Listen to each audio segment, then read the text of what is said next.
Sou Maria Ivete Bastos dos Santos, moradora da comunidade Dourado, Pai Lago Grande. Atualmente estou na direção do STTR de Santarém como presidenta da entidade, né? E desta vez é a terceira vez. Um longo período passei distante aqui da direção por outros caminhos, mas nunca deixei de ser a mulher trabalhadora rural, agroextrativista, que é assim que eu gosto de me identificar, porque eu tenho muito orgulho de ser uma mulher trabalhadora rural, agroextrativista. Então, falar com vocês é uma honra muito grande. E é assim que eu digo que a gente tem toda uma trajetória, né? Minha vida na atividade da lavoura sempre foi desde muito criança. Eu conto que eu nasci no ciclo da juta, e a gente já trabalhava com roça, plantava na área de várzea, meu pai alugava para plantar juta, e na terra firme plantava malva, mas plantava roça de mandioca para fazer a farinha, para fazer o beiju, a tapioca. Mas a gente cultivava também, sempre o que foi muito notório na nossa região, na nossa comunidade, são os quintais produtivos. Então a gente tem de quase tudo, assim. Nós temos alguns que são carro-chefes da produção, e no nosso território todo, que é o Pai Lago Grande, onde eu moro, também tem assim uma riqueza produtiva, desde os produtos da floresta, desde o extrativismo, o pescado também, né, que é o peixe que também é uma das fontes de renda e de alimento para a população. E eu, sem muita modéstia também, eu gosto de pescar, pilotear a canoa, que eu gosto de remar mesmo, gosto da água, então também é um pouco disso, né? Mas assim, o nosso cultivo sempre foi esse período do ciclo da juta, mas também fui uma mulher que gostei e amo a seringa. Não tem fruta, mas se me perguntar é o que eu gosto. Agora a senhora também pode falar um pouquinho sobre a relação dos seus produtos, né? E também a importância deles para a segurança alimentar, né? Sua subsistência e também das pessoas que compram seus produtos, né? Tá certo. Então nós somos umas pessoas, um povo tradicional, que temos uma cultura de comer farinha de mandioca. Então a farinha de mandioca para nós depende de onde ela é produzida, ou ela é boa ou ela é muito ruim. Porque a gente gosta eu produzo até minhas cuias de mexer a farinha, que eu chamo cuiapeba, que é a tradição da minha avó, da minha mãe, lá de todos aqueles antepassados, né? Então vem um pouco da ancestralidade junto com tudo isso. Então a gente tem esse processo de colocar, alguns mudam a dinâmica de como trata da mandioca, mas nós ainda não mudamos até o modo de plantar. A gente planta couvinho, planta manicujá na área de várzea. Então nós continuamos cultivando a mandioca, a macaxeira, que tem sido a macaxeira, a gente come quase todo dia a macaxeira, mas também vende, e é uma coisa muito vendável, dependendo do tipo da macaxeira também. E da mandioca, a gente tem a mandioca que produz a farinha branca e a farinha amarela. E tem gente que pensa, será que não foi corante? Nós não temos essa prática. Nós não colocamos nenhum tipo de corante, nenhum tipo de tintura nesse tipo de produto que a gente faz, e nenhum outro também. E o que a gente produz também? O jerimum, alguns chamam abóbora. A gente planta também a abóbora, que é aquela verde, feijão, milho na área de várzea, quiabo, outras coisas que são assim, cultura melancia. Só que a gente tem esses desafios que a questão do cultural das pessoas vai mudando. E antes a gente tinha assim, uma questão de muito respeito pela produção, hoje não tem. Então muitos que não produz ou que não está naquela atividade, vão buscar na roça do outro. Então assim, eu não me aborreço se for até um pouco, isso agora quando é demais, se uma comparação é ter uma melancia e tiver 20 melancia maduras e não deixaram nenhuma para mim, eu fico com raiva. É verdade. Jerimum do mesmo jeito. Ano Custa passado me nada levaram, pedir também, né? me levaram mais de 6 jerimuns, só de uma vez. Então fiquei um pouco chateada. Gosto de plantar pimenta também. Sou uma mulher apimentada, eu gosto de comer pimenta com tucupi, então eu planto também pimenta. E pimenta do reino também. Conheci a pimenta do reino quando entrei na luta sindical, foi em 2001, que para nós era desconhecido, porque na nossa cultura de ribeirinho a gente nunca plantou pimenta do reino. Até então, naquela época, em 2001, 2002, por aí. E também uma das coisas que não tinha na minha comunidade, nem o piquiá e nem castanha do Pará. Então eu conheci a partir desse período. Então aquilo que não tem lá na nossa produção, até porque, vou mostrar o Pai Lago Grande para vocês pelo mapa, desculpa, a nossa área é a menor área que tem, porque ela é banhada por 2 rios, Rio Amazonas e por outro lado já o Rio Arapiuns, pro lado daqui. Mas assim, nós diversificamos essa produção na várzea, que são culturas rápidas. Com 6 meses a gente está tirando mandioca e mandioca graúda. As mandiocas estão até uma braça, enquanto que na terra firme elas estão ainda desse tamanhinho, menor. E aí não é a mesma produtividade, né? Até porque a gente não tem apoio. Não há uma análise de solo. A gente continua produzindo mesmo circularmente. Então mudou um pouco a cultura, muda também um pouco vai reduzindo a produtividade. Por exemplo, agora nossas laranjas ainda não amadureceram, mas como a água do rio está baixando, elas já estão afofiando antes de amarelar, de amadurecer. E aí, então a gente planta isso na terra firme, no nosso quintal produtivo, a gente planta laranja, limão, de todo tipo, desde limão galego, limão cravo, limão Tahiti. Desculpa, ninguém tem uma terra grande, mas todo mundo quase planta a mesma qualidade. Saputia é uma fruta que, apesar de ser um pouco desconhecida no mercado, mas para nós todo mundo tem. A ata também é bem vendável e é uma fruta que os pássaros, que os macacos adoram também, ata, saputia. Lima também, que a gente planta. A gente tem acerola, todo mundo tem um pouco de acerola, todo mundo planta 1 ou 2 pés de pupunha, que é o básico também. Então a gente vai diversificando essas culturas que nós chamamos de quintal produtivo, mas quando você vem numa embarcação, você vê milheiros daquele mesma qualidade de produto. Então se for somar, assim como a gente soma na foto no final da nossa venda, quando a gente soma isso, a gente tem uma renda que até antes dessas experiências, para nós era invisível. A nossa produção quantitativa, a nossa renda. E até pela cultura, quando a gente fazia uma pesquisa com as mulheres, principalmente, todas as mulheres são arrimo de família. E as mulheres, ao longo da sua trajetória, assim como eu, que pra gente até nesses anos 90, eu não tinha ideia, porque a gente tinha uma ideia de que a mulher tem que casar e cuidar de filho e de marido. E não tem uma ideia de que a gente pode se empoderar, que a maioria são submissas mesmo, aquelas vontades só de que o marido determina. Então não é nem uma partilha conjugal, nem é uma autonomia, nenhum tipo de empoderamento. Então eu procurei despertar a minha vida depois de 10 anos de casada.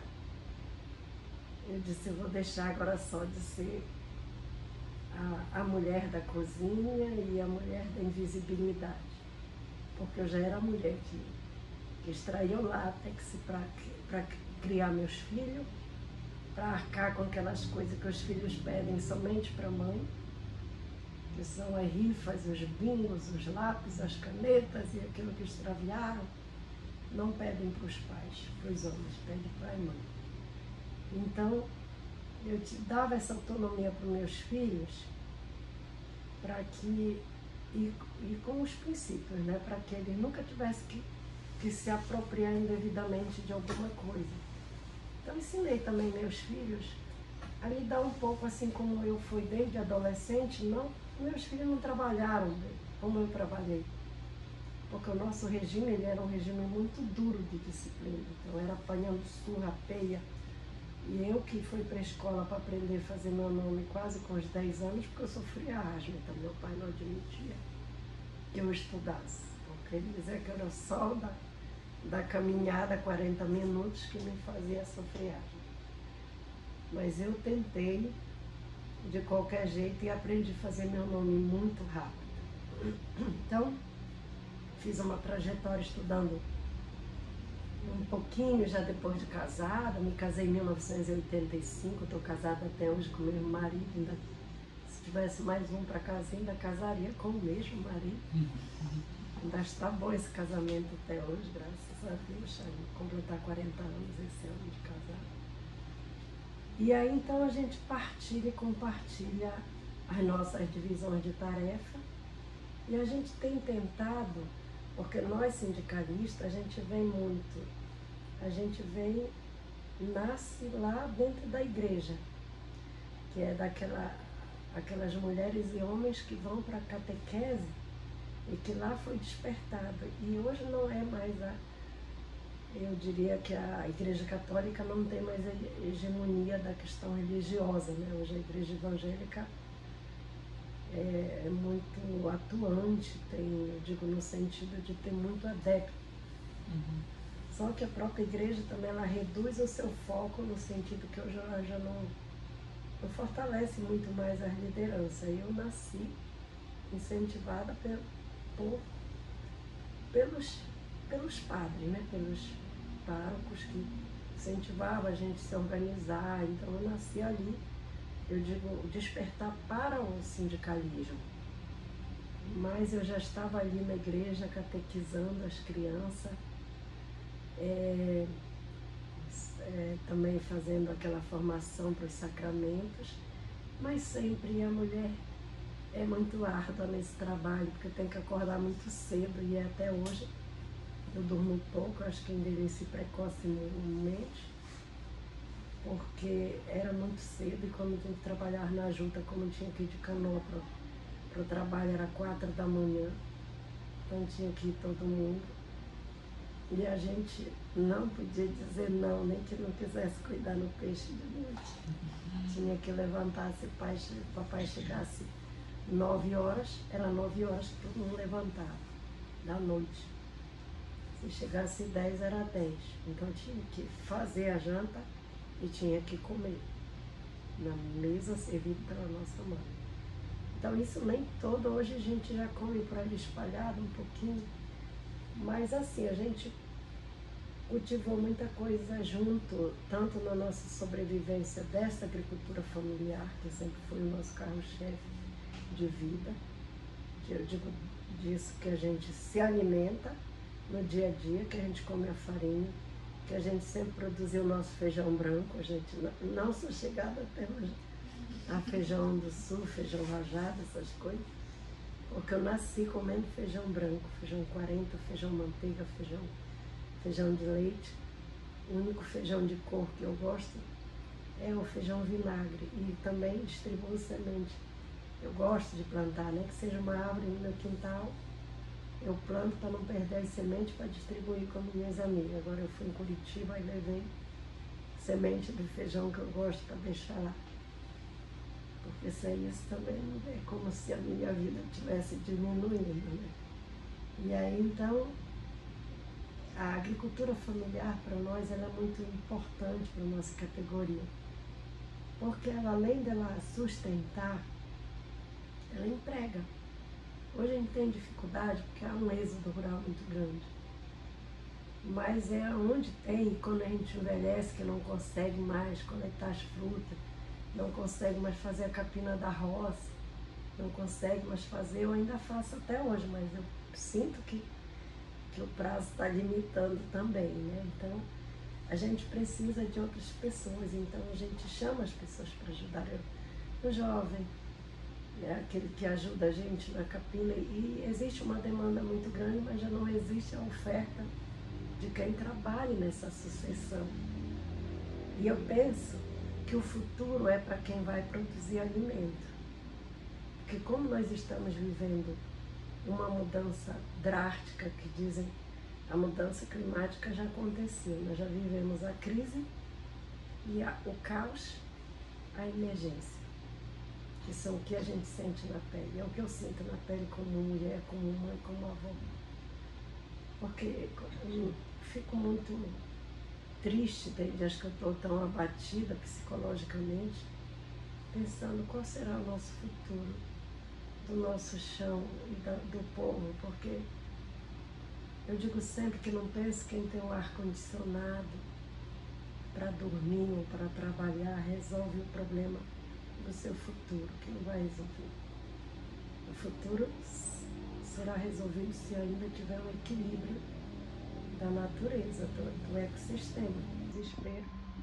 E aí há um adoecimento emocional também, porque a gente luta por essa causa, a gente quer ser visibilizado na nossa importância como povos, como gente, como alguém que constrói, que somos construtores.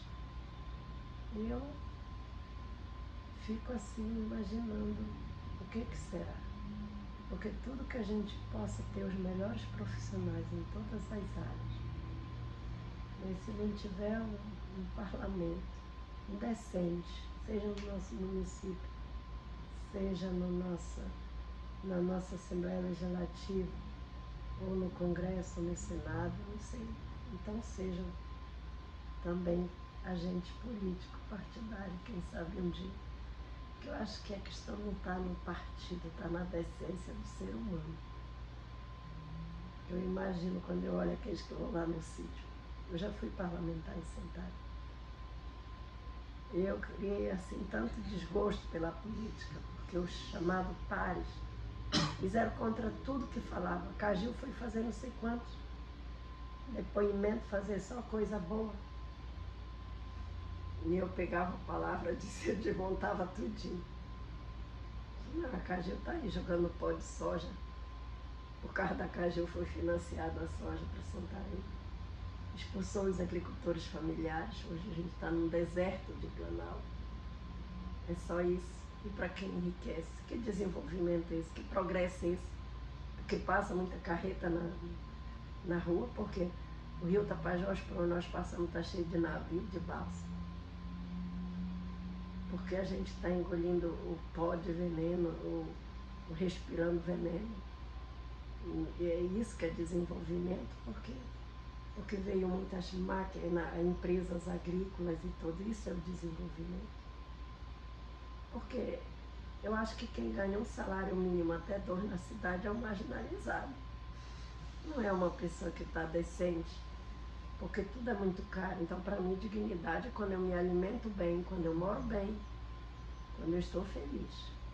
Agora, se eu ganhar um salário e meio, e for só para pagar a minha conta de energia, de água caríssima, e não ter um bem-estar para me dormir tranquila, não ter dinheiro no bolso para me alimentar direito daquilo que eu gosto, que isso para nós na agricultura familiar, soberania é ainda eu comer o que eu gosto.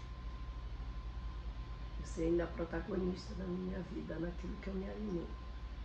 Segurança é ter condição de eu comer, ou de eu governo alimentar as pessoas que precisam ser alimentadas, se elas não conseguem mais por si só se alimentar. Então é isso. Só para a gente finalizar, eu queria que a senhora falasse de forma resumida, assim, como a senhora chegou no STTR, né, esses desafios, assim, como mulher agricultora, sendo liderança. Do nada, assim, uma mulher agricultora tendo liderança numa instituição tão grande que abrange tantas comunidades, né, que lidera tantos movimentos. Olha, não foi fácil, porque eu conheci a minha região. foi um processo muito dolorido. Eu conheci a minha região, meu povo, os costumes, tenho muita comadre, mais de 50 afilhados e afilhadas. Ando por ali, é tudo, né, tomando benção, a madrinha mandando um recado de noite, a senhora está bem, dormiu, está bem, de saúde, tá? Então é uma cultura de emprestar, de doar, de trocar, essas coisas, alimento, coisa de consumo de casa, daquilo que a gente não produz, que a gente se falta, a gente empresta um no outro. E a nossa terra, questão fundiária, questão agrária, o que era até 2002, quando eu cheguei aqui, era assim, a gente se dizia, nós nos declarávamos como poceiros da terra, e para nós estava tudo bem, porque a gente não tinha essa malícia, não tinha esse entendimento, nem sabia que a gente poderia ser retirado da nossa terra. Então a nossa área era chamada, aí a gente declarava Terra da União e a nossa condição poceiros da terra, que era 90% do povo de Santarém. Então quando eu pisei pela primeira vez em 2002 no Planalto, o chão para mim foi diferente, foi muito difícil. Eu não conseguia arrancar minha sandália, porque tinha molhado o barro e eu não sabia lidar com isso. Então eu acho graça, porque foi muito difícil, foi um choque de cultura. Foi assim uma dor tão terrível que eu fui entender que esses gigantes que vêm aí do agronegócio, e eles entram na nossa casa, na nossa vida, no nosso mundo, na nossa ancestralidade até mesmo, porque quando eles destroem muito um pouco disso, aquilo que é o sagrado para nós, que vão tirando. Então o que aconteceu? Como mulher, primeiro foi muito difícil ser uma mulher ribeirinha tradicional, a minha fala é diferente das pessoas que vieram, e que vieram naquela política da abertura do Transamazônica, terra sem homens para homens sem terra. Então alguns deles foram dirigentes desse sindicato. E aí, quando eu fui, houve uma eleição, ainda era em assembleia, que hoje o órgão a gente tem a diretoria executiva, a gente tem conselho fiscal, mas a gente tem assembleia e a gente tem congresso. Hoje a eleição é em congresso nessa atualidade. A última agora já foi eleita em congresso, mas a primeira foi em assembleia. Então eu tive 1.421 votos sim e 400 não. E eu estava contando essa história que foi dramática, me xingaram muito. As pessoas que não me conheciam me xingaram, me apelidavam, era a cara disso, daquilo, tudo. Que eu lá que ia dar conta, que conflito nasceu para homem enfrentar não mulheres que não entendiam de nada. Eu fui muito xingada, foram até para a televisão, né? Me xingaram, naquele dia chorei, depois me conformei e tive que provar que uma mulher é capaz, no meio do conflito, em 2002 a 2005, que eu era capaz também de conduzir uma luta onde homens e mulheres estão associados em uma entidade que é representativa da classe. Então fui muitas vezes para frente, fui para a delegacia, fui para o Ministério Público, fui para vários enfrentamentos. Então, por conta desse enfrentamento e também por não me corromper, eu sofri muita represália. E essa represália, uma delas foi, recebi uma pessoa aqui, já de noitinho, porque a gente ficava até de noite. A gente não tinha funcionários para atender o povo e não tinha essa estrutura toda que tem hoje. E aí, então, a gente não tinha carro também. E aí, nós começamos a fazer enfrentamento porque eles queriam expulsar os trabalhadores do Planalto, lá de longe, lá para Manducuruatinga, por Uaú. Então a gente ia para lá fazer a defesa e pressionar o INCRA para regularizar a terra. E aí o que aconteceu? Eles usavam polícia, gente do IBAMA, tudo para amedrontar, para denunciar. Então, muitas vezes eu estive nessa linha de frente, de forma muito árdua. E dessa vez que ele veio aqui, veio trazer uma mala de dinheiro, um empresário com um pistoleiro. E me empurrou, ainda bateu minha boca. E disse que eu tinha que... Se ele estava me fazendo uma oferta para abandonar essa área, essa luta, que ele era dono. Eu disse, pois senhor é dono, vá procurar seus direitos. Porque esse sindicato representa uma categoria, uma classe da agricultura familiar. Se o senhor se sente prejudicado e acha, procure que aí nós vamos para ver para quem tem direito. Mas aqui nós somos em defesa deles. Aí ele disse, senhora, ofereça um cheque em branco, quanto? Aí eu fiquei brava.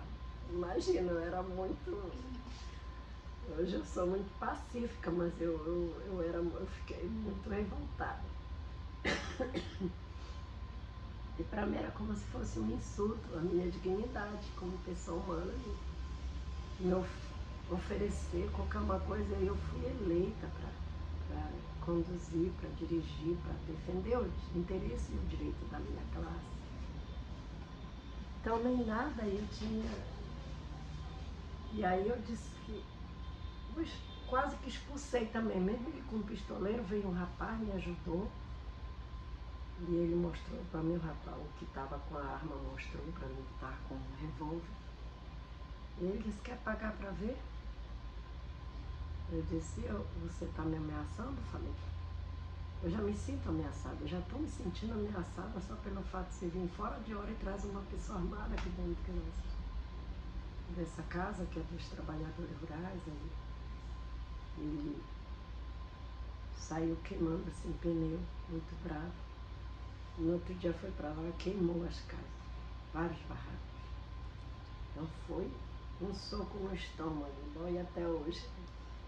Porque não foi só isso. Nós recorremos todas as instâncias, Ministério Público todo, e um dos procuradores que veio de Belém, eu mandei chamar ele que estava tomando banho lá em Alter do Chão. Estava de férias, era de Belém, mas era muito justo. Procurador Federal Felício Pontes, e foi, ouviu e mandou os procuradores que estavam aqui atuar, que fizesse alguma coisa, e foram lá, deram flagra, prenderam 6 pistoleiros de manhã cedo, jogando as coisas dos moradores, o que ainda tinha, jogando no Rio Curuatim, jogando na água, pressionando, botando arma na cabeça deles. E teve outro dia que trouxeram uma mãe que estava grávida, arrastando com uma criança com arma.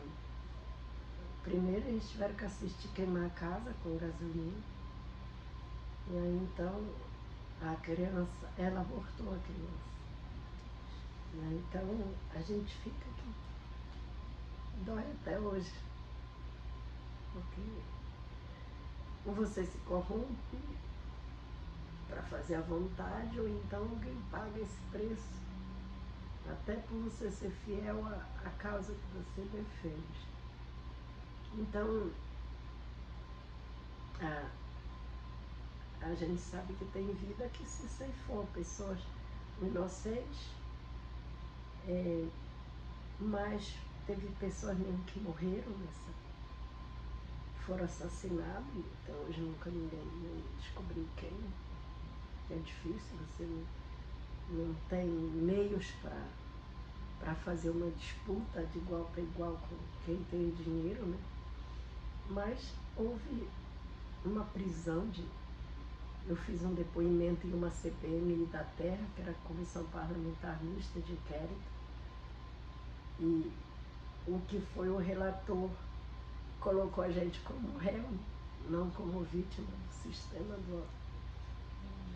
Foi terrível naquele tempo, deve ter algum histórico. Eu não me lembro se ela era senadora ou deputada federal, a Ana Júlia Carepa estava no meio. Aí me encurralaram na Câmara fazendo um monte de perguntas, eu teve que responder sobre os caras que eu estava denunciando, eles estavam lá, a representação toda. Aí tiveram que me tirar da Câmara depois para voltar para casa, então depois não deu outro, tive que ser escoltada por polícia quase 10 anos. Eu sofri perseguição direta, tentaram me matar queimada com gasolina também, lá dentro, lá pra dentro. E fora, então eu tive que ser a mãe que se afasta dos seus filhos adolescentes. Agora, meu marido nem chegava perto de mim. Ficava longe, ficava para lá e a condição era eu estar por aqui, então eu cheguei a ser parlamentar, escoltada. Para mim era muito vergonhoso, porque eu sou do povo, eu gosto de gente, eu gosto de relação humana, eu gosto de conversar com as pessoas.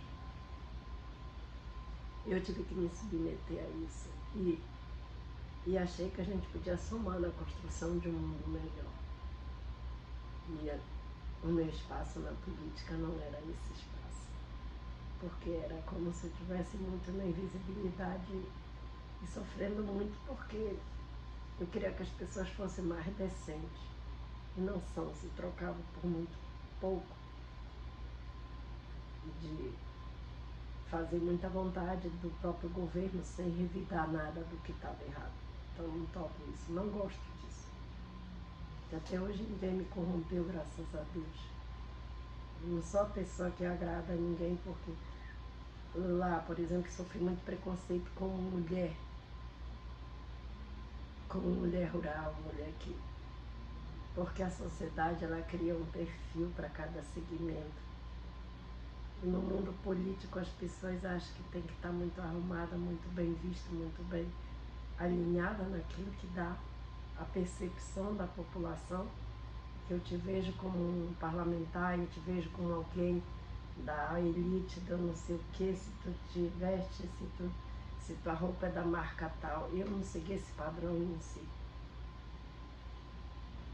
Porque eu gosto, se você me dá uma roupa que eu acho que eu gosto, eu uso aquela roupa. E uso, não interessa, você vai ver se você me deu, então eu gosto. Se me dá um sapato, eu vou calçar, porque eu gosto daquilo. Então eu acho que não pode jogar fora uma coisa que pode ser aproveitada por tantos que têm necessidade. Então eu passei esse...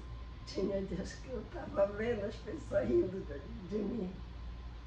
Eu fingia que não via, mas quando eu saí, eu fiquei muito doente. Em 2016 eu concorri à eleição. Eu fiquei muito doente, eu já estava muito baqueada, tinha que fazer uma cirurgia. Eu estava com aquele hemoglobina, não lembro se é isso, que mede a anemia, eu estava em 5, não estava mais conseguindo andar, estava muito fraca. Eu concorri à eleição, passei a andar Eu tive 1.991 votos. Então foram quase 2.000 pessoas que acreditaram em mim, mesmo na invisibilidade, mesmo muita divulgação, né? E queriam que eu voltasse, mas eu não quis, eu não topei mais concorrer em nenhuma eleição e não topo, porque não é lá o meu lugar, não gosto disso. Então se chega até aqui a minha trajetória, mas é uma trajetória decente. Uma mulher que não se submeteu a um padrão, a mulher que se submeteu a uma condição, que eu tive que viver esse período e agora queriam me colocar de novo profissão, não aceitei, porque eu tive um tempo sem liberdade física, mas não tiraram a liberdade da minha alma, daquilo que a gente pensa, daquilo que a gente acredita. E eu espero que meus filhos, meus netos, e quem me conheceu, ainda olhe para mim com orgulho de ter visto a Ivete, essa mulher que é a mulher agroextrativista, a mulher da roça, a mulher da água do rio, filha da terra, da floresta e das águas, e é assim que eu me vejo.